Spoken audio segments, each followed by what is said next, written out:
Ay,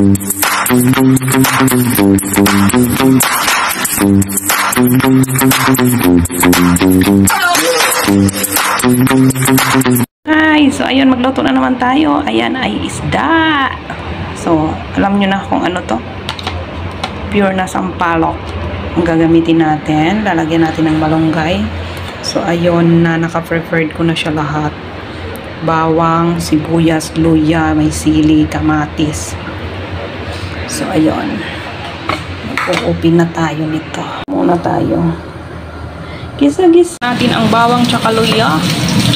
Tapos pag mag-brown-brown na, saka na natin ilagay yung iba natin ingredient. Gisa-gisahin ko muna to, saka ako maglagay dyan ng tubig para mag-ano yung isda natin.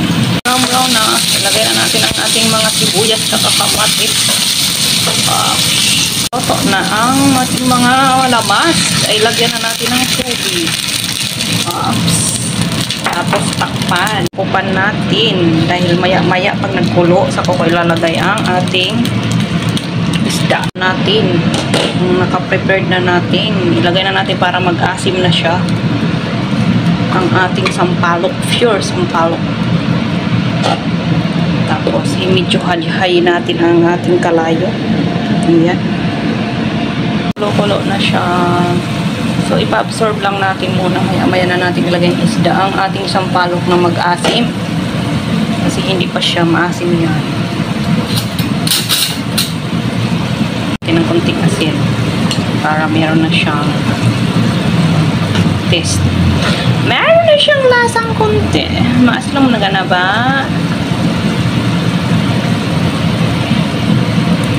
Aslong na. Ilagay na natin ang ating isda. Tapos yan. Fish da. Tapos atin muna siyang takupan. Ating sili.